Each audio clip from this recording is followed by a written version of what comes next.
What's up, Summoners? King Blair here.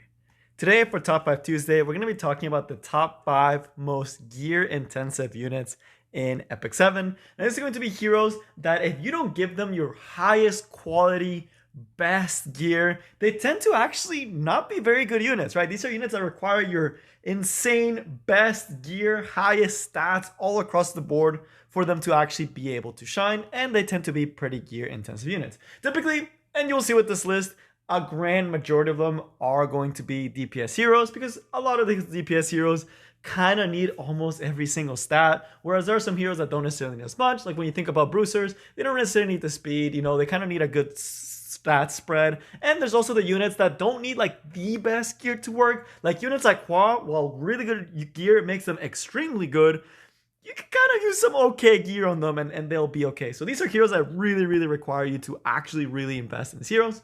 So if you agree or disagree with my list, let me know. Sorry, I can't pronounce today. Let me know down in the comments which unit you think I missed and which hero you think should be in this list. But without further ado, let's get right into it. So as always, I like to start with honorable mentions. That kind of gets you in the mood for what's actually going to be coming and kind of what to expect. So one of the heroes is actually going to be none other than Kayron. There was actually a lot of streamers that were actually using Kayron at high levels and were having pretty good success. This actually led to a week or two of people all across the board trying out Kayron in different drafting styles and not being as successful. This big reason is because Kayron inherently is not a good meta for him, and it hasn't been for a very long time.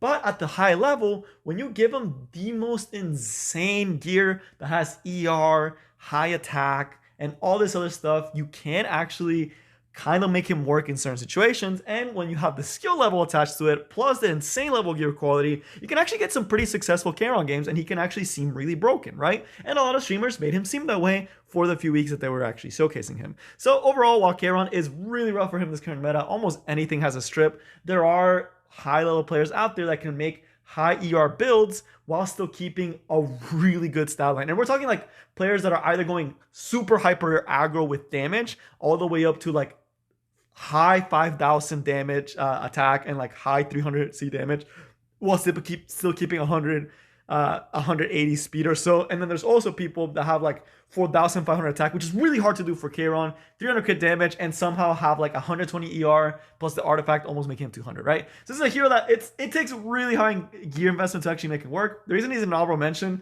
is because I still don't think it's his meta, but it did happen, right? So it's kind of a cool scenario and a kind of good introduction to the rest of the hero on this list that actually do have a lot more meta relevancy.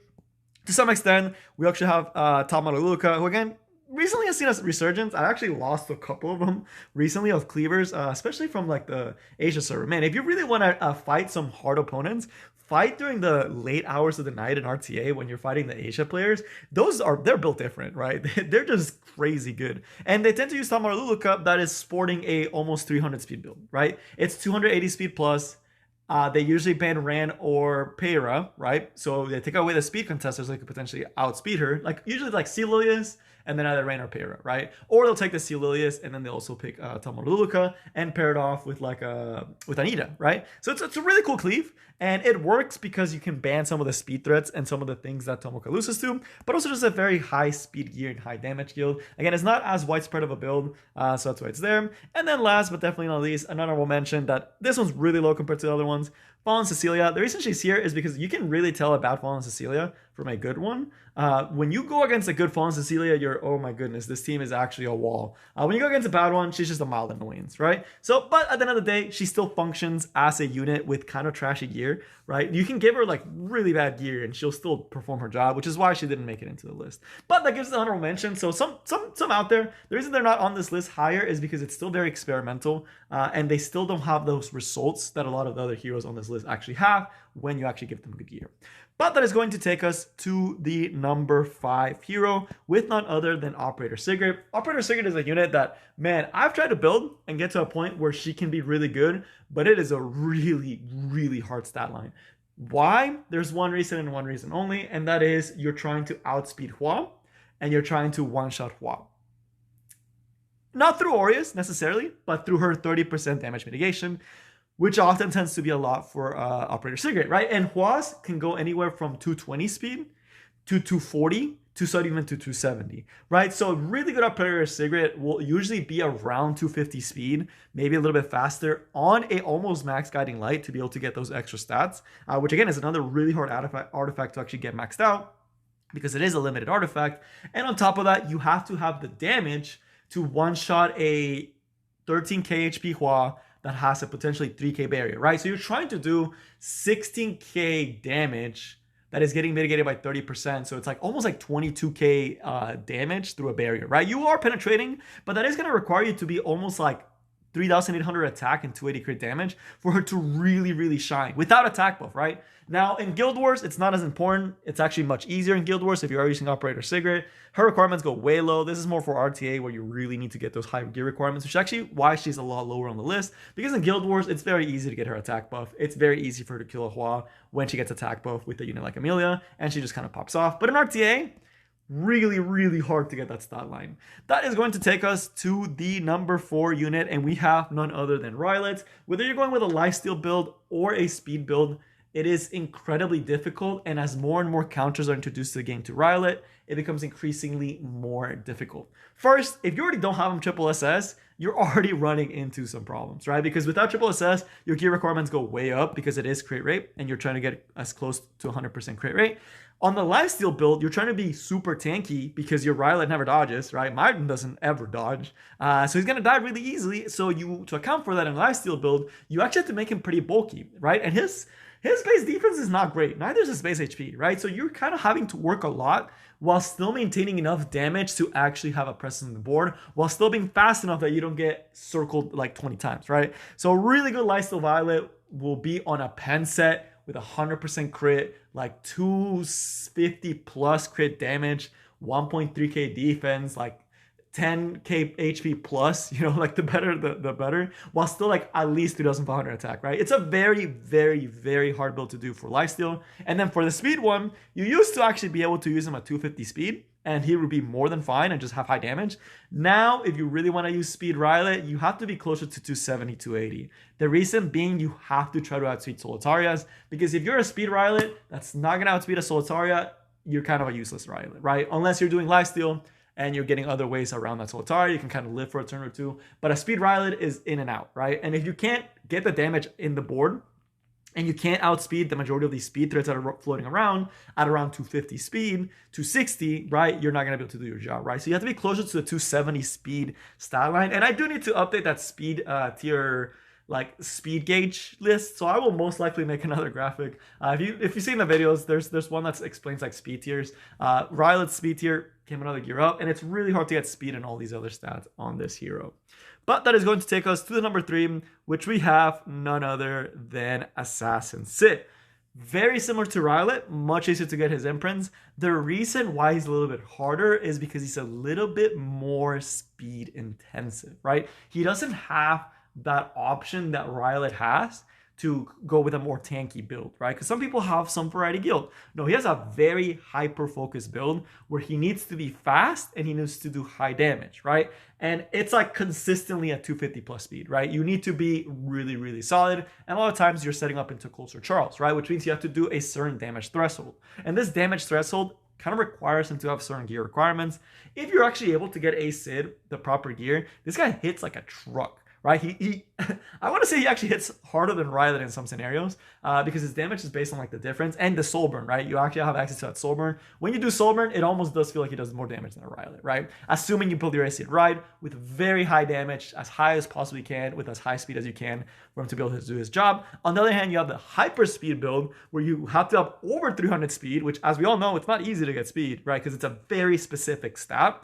But unlike other setup units like Peyra and Conquer Lilias, who can kind of cheat and like not get any other stat besides speed, you can't cheat with a Sid, right? Because at the end of the day, he has a role to kill something. And if he's not doing his role, he's kind of just a sitting duck, right? So pretty high requirement.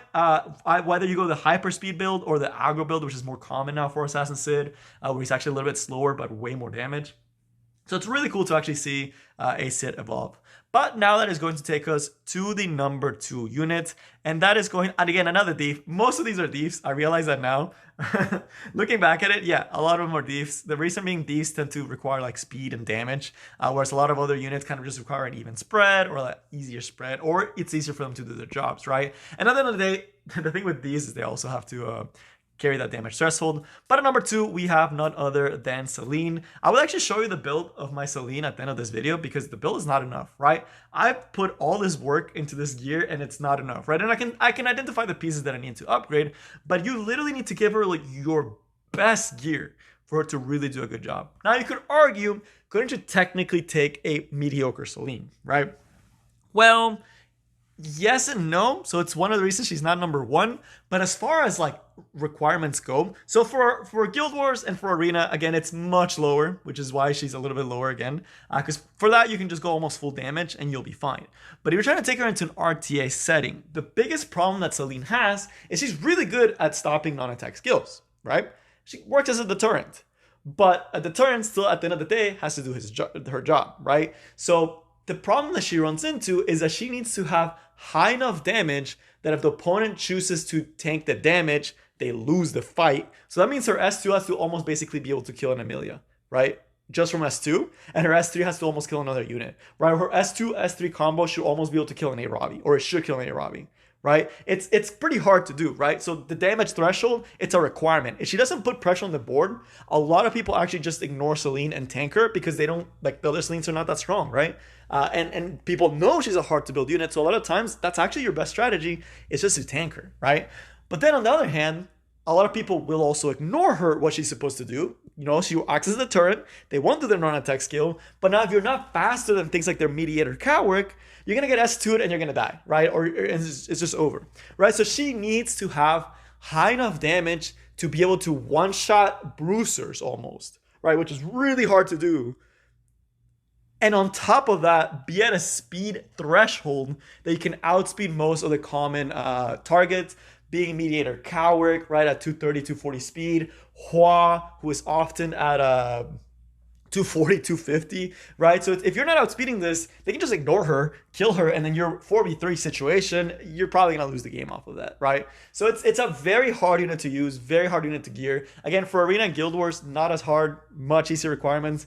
But yeah, just a very, very gear-intensive unit. And now, number 1, I'm actually going to cheat a little bit on this one. But these 2 heroes, to me, are the epitome and really showcase what top level gear can really do to a character, right? When we're talking like your best DPS gear going into a character, these are the characters and the peak of what you can actually get. But when you don't put this gear on these characters suck. And it's one of the reasons why they're not more commonly used, is because the gear requirements on these units is just astronomical. Like, it's just like, we're talking like 200 KCP plus for you to be able to use them, which is why you don't see them very often, even though they're so strong in lower tiers. But when you get closer to like Emperor, you really do start seeing these units a lot, and you start seeing those very strong players that invested in them show up. But it's 2 heroes, and that's going to be none other than Kisei and my boy Fire Cowrick. These 2 heroes kind of do very similar roles and have just astronomical gear requirements, especially if you want them to do everything, right? Both heroes require extremely high speed. We're talking over 260, 270 speed. Both heroes require insane damage stat lines. We're talking like 4k damage or attack. I keep saying damage, but I mean attack, right? 4,000 damage plus and like super high crit damage and 100% crit rate, right? They still require that. And then for Kisei, it's even a higher speed threshold. So you're taking everything from all the other heroes and you're cranking it up to 1,000. Because at the end of the day, these heroes are trying to do several roles in one. They're trying to be speed contesters, they're trying to be damage dealers, and they're trying to be DPS. And it's slightly different, yeah, like the burst damage and also the overtime damage. They're trying to literally almost do everything, right? They're trying to be a support. They're trying to be a DPS, you know, with Kisei resetting, with Cowrick resetting, right? Both of them reset, which is, again, why they're kind of paired together. And at the end of the day, they have to have a very high damage threshold, right? These heroes, it's honestly, if you're not close to 200 KCP, you probably haven't not the greatest build on them. That's how insane this type of gear needs to be on them, right? And I'll show you mine, my Cowrick. and you'll see the stat line and you'll be like, yeah, this is not a great, it's almost there, but it's not quite there, right? And it's just like, man, I've been playing this game for what, like 3 years now, and farming pretty consistently, although recently not as much. And I still can't even make a good one, right? Even if I put my best DPS gear on them, and they have my best DPS gear on them right now. And it's just like, really, really hard. Kisei and Cowrick, man. But if you give them the gear that they deserve, oh man, especially Kisei, like both of them, honestly, they can come in a fight and usually are force banned. I rarely get to play Cowrick because every time I pick him, he's usually banned. Because people know if you're picking Cowrick or Kisei, you're probably about bound to have some of your best gear on that character, and they're usually picked in a situation where they can reset a priority target and do dummy damage and usually win off of that damage, right? And the only times you can really outspeed them and beat them are units like Peyra and Ran, right? They're the only ones that can safely outspeed because Kisei is a monster with the speed, right? Her EE speed, she's one of the faster units in the game, and a Sid, of course, right? So it's a little bit harder, but those heroes are just absolutely insane. And just to show you some of the gear that I have on those heroes right now, granted my Celine still has a little bit of free to play, but at least some of the heroes that I mentioned here, so you get an idea. Again, ignore that the Cowrick's neck is not reforged, but pretend it's reforged. It's an extra 5% crit damage, and it should get me to 100% crit. Yeah, it'll get me to 100% crit and like 287 crit damage and 200. Like, I can change the defense for attack, but again, it's like this Cowrick is pushing 200 KCP, and once I Mulagore him, it probably will be at 200 KCP. Decent at best. I've seen better, honest. I've seen 210 KCP Cowricks, and they slap, right? Why?